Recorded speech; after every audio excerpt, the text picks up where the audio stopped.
Bonjour à tous et bienvenue chez GoCars. Aujourd'hui, on vous présente le Dodge Ram 1500 qu'on exporte.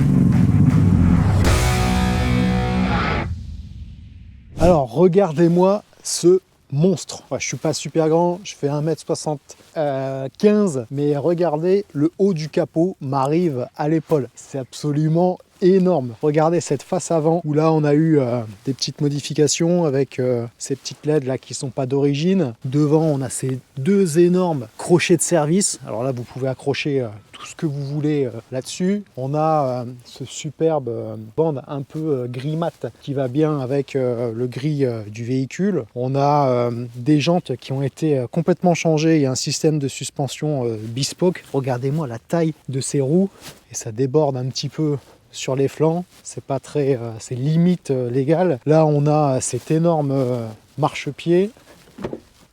L'intérieur vous allez le voir, bien évidemment, hein, c'est un Ram qui vient des USA, donc c'est un volant à gauche. Là ce que j'aime bien aussi, on ne voit pas super bien parce que le véhicule est un peu sale, on est à la campagne, mais là vous avez la petite tête de bélier juste ici, l'arrière comme ça. Regardez-moi cette taille énorme, ces deux énormes pots d'échappement. Il fait un bruit de fou furieux. Regardez-moi l'arrière de ce véhicule. Ici, on a du coup la possibilité de mettre un crochet d'attelage. Ici, c'est le chargement du GPL, parce que c'est une conversion GPL. Enfin, quand on voit combien il consomme, c'est peut-être pas plus mal. Et là, ici, vous avez une prise. Si vous tractez, deux énormes sorties. Là, vous avez encore deux prises utilitaires. Et c'est vraiment un véhicule qui est monstrueux, il est énorme. Pour l'avoir mis à côté de mon Ford Ranger, celui qu'on utilise pour tracter la remorque pour les exports, le Ford à côté, il est ridicule, il est rikiki, là c'est vraiment la démesure. Quand je suis à côté, il vous arrive là. Donc plutôt costaud. Allez, on passe à l'intérieur. Donc, nous voici à l'intérieur du Dodge. Regardez-moi cette place, regardez-moi la taille du rangement, la taille de la coudoir. Ah, regardez ça, pochette export. La pochette export, elle est plus petite que la coudoir. Regardez-moi la taille de ces sièges. La Rami, un petit toit ouvrant. Là ici, donc allez, on va faire une présentation, correcte. On va commencer par le côté conducteur. Alors vous avez votre beau volant avec le signe Dodge, c'est sympa, on ne le voit pas souvent. Les commandes, là vous avez votre commande de boîte de vitesse si vous voulez la jouer en manuel, votre régulateur de vitesse, ça c'est pour l'accès au menu. Regardez-moi les contreportes qui sont super jolies. Bon, ça c'est pas du bois, c'est du plastique. Les boutons sont plutôt de bonne qualité. Là vous avez la gestion des feux, votre compteur il est comme ça. On va démarrer.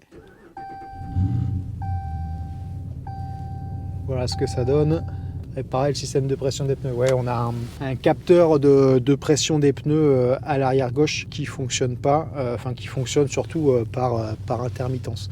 Il fonctionnait sur l'autoroute, il se coupe, il se remet, enfin bon bref, il fait le yo-yo, donc il y aura ça à voir. Là vous avez du coup la commande centrale avec là la gestion de vos suspensions. Donc normalement il ne faut pas trop y toucher parce qu'en fait il a été configuré exprès pour la monte en pneus qu'il a. Il y a une petite modif qui a été faite. Donc c'est ce que le vendeur m'a dit, hein. Donc on verra, le client il verra à l'usage. Là vous avez votre commande de siège chauffant, de siège ventilé, de volant chauffant. Là pareil pour le côté passager. Donc on voit que c'est bien un véhicule qui vient des US avec ce type de prise. Là ici la petite inscription RAM.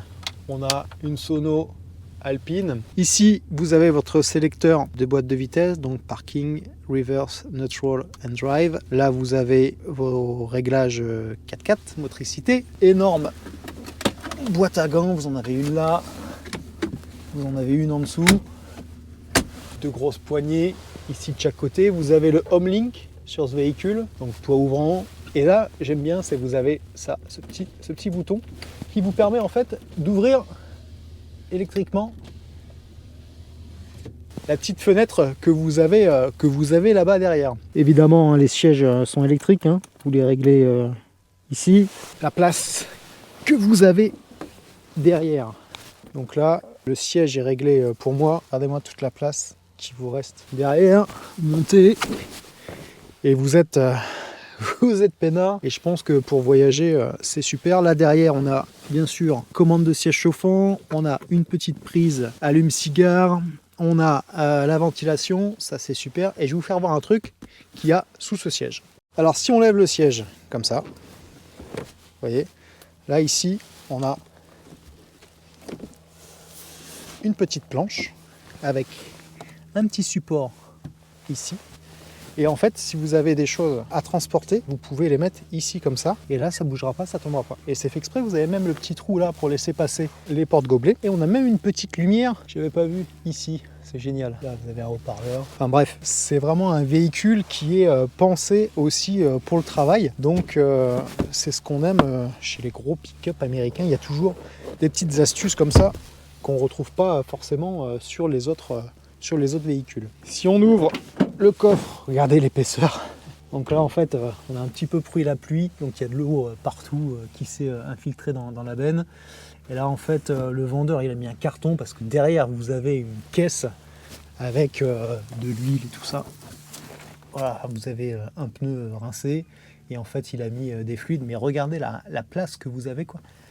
On peut carrément s'allonger en travers dedans quoi, sans problème. Puis là bien sûr, petite table de travail, hein, comme sur beaucoup de pick-up américains, où là vous pouvez poser thermos de café ou des outils ou ce genre de choses.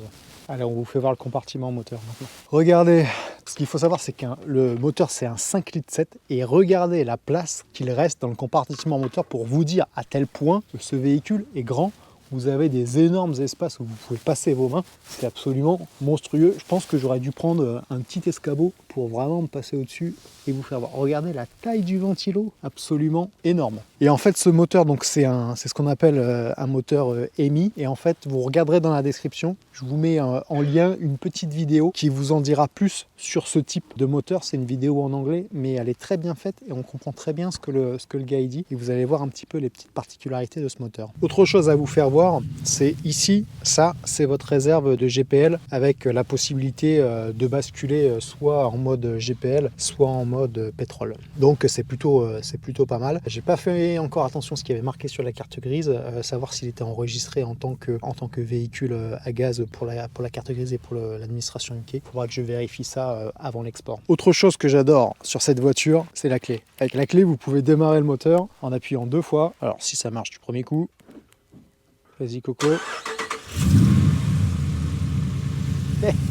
Avec le bruit du V8 de ouf et l'échappement, je pense que si vous le garez sur une terrasse de café et qu'il y a des gens qui passent à côté, il y a moyen d'en faire sursauter plus d'un et ça pourrait être un prank vraiment sympa. Au niveau du prix de cette voiture, combien ça coûte? Alors, ce Dodge, il est à un peu moins de 100 000 miles, 99 000 miles, et importé avec les taxes TVA, droits de douane, notre pack de service, on est un peu en dessous des 40 000 euros. À ce tarif, il faudra bien évidemment ajouter le prix de la RTI, réception à titre isolé, passage à l'adréal, parce que véhicule américain, pas de conformité. Même s'il est immatriculé en Angleterre, hein, ça, on répond très souvent à cette question par email ou des fois on a pas mal de contacts là-dessus. C'est pas parce que cette voiture, c'est comme les voitures japonaises, c'est pas parce qu'elle est immatriculée en Angleterre que vous pouvez la rouler comme ça en France sans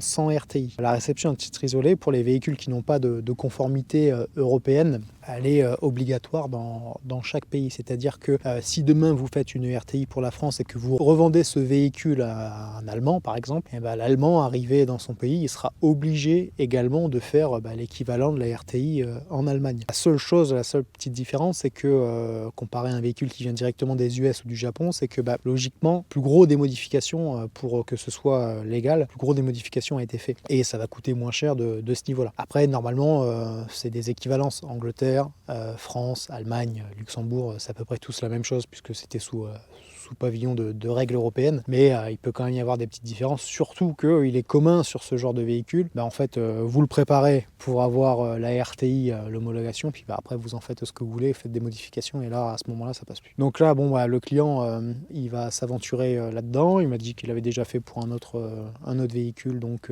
voilà, mais je pense que ça va pas être simple pour lui. Néanmoins, c'est la voiture qu'il veut, il adore ça, il a qu'une hâte, c'est de la recevoir. Donc on a hâte de lui livrer. Voilà les amis, c'est tout pour aujourd'hui, on vous laisse, on se donne rendez-vous pour une prochaine vidéo. Je pense que la prochaine vidéo, ce sera sur une magnifique M3 E46. Elle a été validée par le client, on est en attente de faire les papiers et d'aller la chercher. Mais normalement, c'est la prochaine qui part à l'export après ce véhicule. Voilà, on vous remercie de nous suivre, on vous dit à bientôt. Bien sûr, un pouce bleu, abonne-toi, partage, fais ce que tu veux. Et puis encore merci aux clients pour leur confiance. Et puis à bientôt.